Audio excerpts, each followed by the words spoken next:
The Zenthran delegation swept into Earth's United Nations chamber with undisguised arrogance.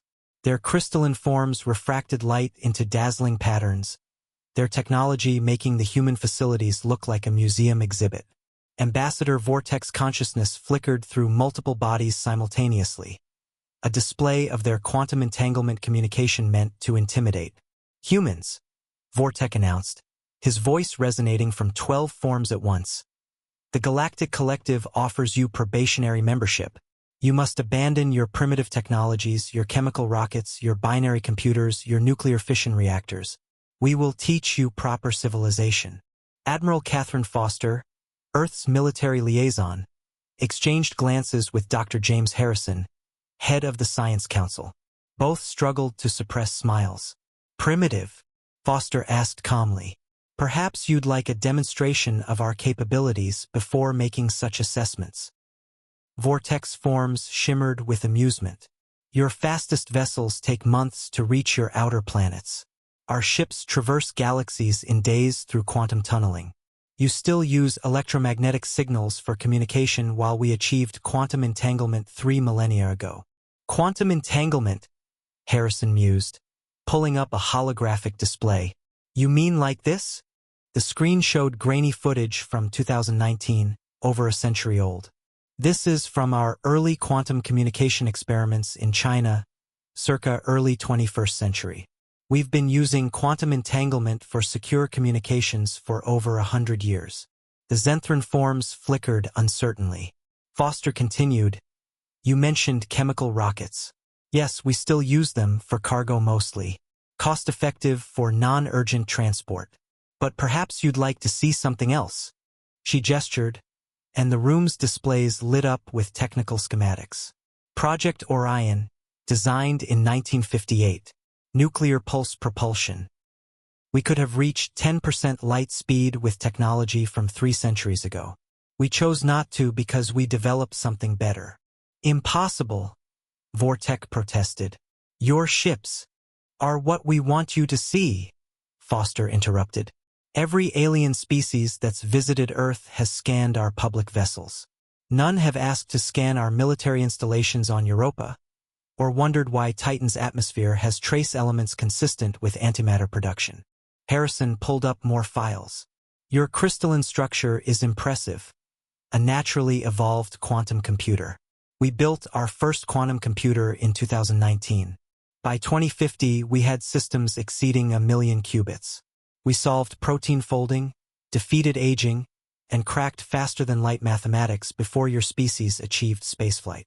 The Zenthran delegation's harmony began fragmenting, different forms speaking over each other. But your cities, your infrastructure, is exactly what we choose to show, Foster said.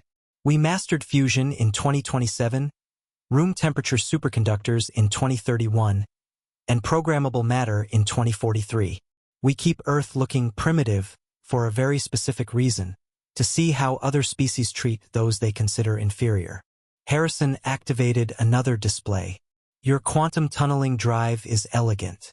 We developed the theory in 1957, something called the Everett interpretation. We built our first prototype in 2089.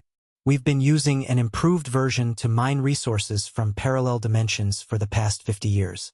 Did you wonder why Earth, despite its primitive technology, has no resource scarcity? This is deception. Vortex forms were now completely discordant. No, Foster replied firmly. This is strategy. We learned something crucial from our own history. Appearing weak means potential enemies underestimate you. It also reveals their true character.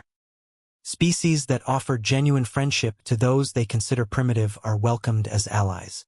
Those who come to exploit or condescend. She trailed off, letting the implications hang. Harrison added, Your consciousness-splitting technology is fascinating. We call it quantum consciousness bifurcation. We achieved it artificially in 2067 but decided the ethical implications were too complex. Every human could exist in multiple bodies simultaneously. We choose not to.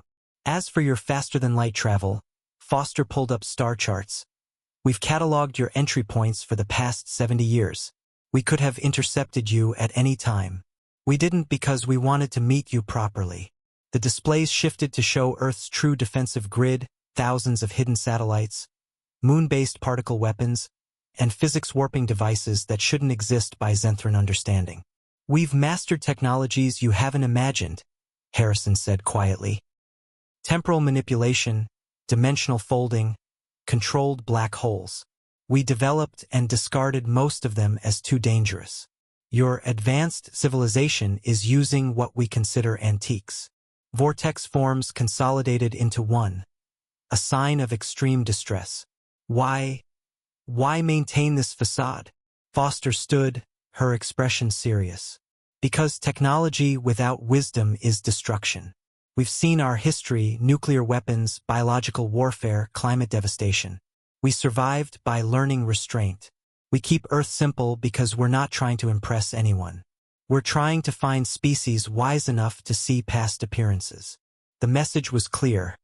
Humanity had transcended the need to display power, achieving something far more frightening, the wisdom to hide it.